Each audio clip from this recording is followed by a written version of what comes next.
علم المنطق انشاءاللہ ہم نے یہ کورس مکمل کرنا ہے، تو پہلا سبق اسٹارٹ کرتے ہیں۔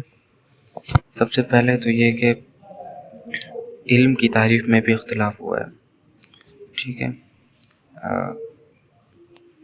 علم منطق کی بات اگر ہم کریں تو ایک خاص اور مقید علم ہے، اور مقید سے پہلے ہمیں جاننا پڑے گا مطلق علم، اور مطلق علم کی تعریف جو ہے نا اس کے لیے ہمیں سب سے پہلے اس کے ایک جز یعنی علم پر بحث کرنی شروع پڑے گی۔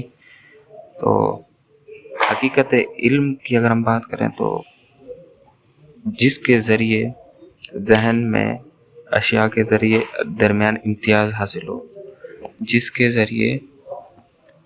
ذریعے اشیاء میں انکشاف اور اشیاء کے درمیان امتیاز حاصل ہو، ٹھیک۔ اب یہ جو کسی دو چیزوں کے درمیان جو فرق ہمیں حاصل ہوتا ہے اسی کو ہم علم کہہ رہے ہیں۔ تو یہ جو ہمیں فرق نظر آئے گا، صحیح ہے، کہ بھئی اس کا سبب کیا ہے، جو ہمیں دو چیزوں کے درمیان فرق نظر آ رہا ہے، فرق حاصل ہوا ہے، اس کا سبب کیا چیز بنی ہے، تو اس میں بھی اختلاف ہے۔ تو اس کے سبب کے اختلاف کی وجہ سے مطلق علم کی تعریف میں بھی اختلاف ہوا ہے۔ امام رازی تو کہتے ہیں کہ یہ بدیہی ہے۔ بدیہی کا مطلب ہوتا ہے کہ بھئی اس کی تعریف ممکن نہیں ہے، تعریف کا محتاج نہیں ہے، اور متکلمین جو ہیں وہ کہتے ہیں کہ یہ نظریہ اس کی تعریف ممکن ہے۔ اچھا، پھر جو لوگ ممکن کہتے ہیں تو کچھ کہتے ہیں کہ ممکن الحصول ہے، یعنی تعریف ہو سکتی ہے، ممکن ہے۔ کچھ لوگ کہتے ہیں ہے تو صحیح لیکن حاصل نہیں ہو سکتی۔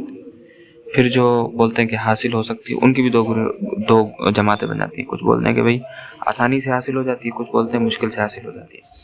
اب آ جاتے ہیں بھئی جو لوگ کہتے ہیں کہ بھئی مشکل سے حاصل ہوتی ہے، انہوں نے اس کی 14 تعریفیں کی ہیں، 6 مشہور ہیں، وہ ہم کریں گے آگے۔ حصول صورت شیء فی العقل، عقل کے اندر کسی چیز کی صورت کا علم حاصل ہونا، صحیح۔ دوسری بھی یہی ہے الصورۃ الحاصلہ من الشیء عند العقل، کسی چیز سے حاصل ہونے والی صورت یا شکل جو عقل میں پیدا ہو۔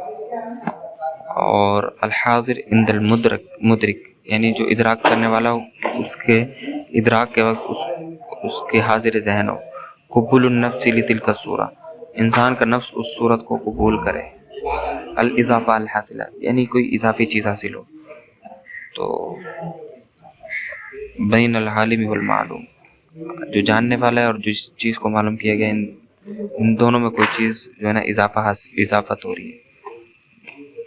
اور آخری چیز الحالت الادراکیہ، یعنی ایسی حالت جس میں آپ کو علم یا وہ چیز حاصل ہو رہی ہے۔ آج کا درس اسی پر مکمل کرتے ہیں، پھر کل انشاءاللہ آگے کنٹینیو کریں گے۔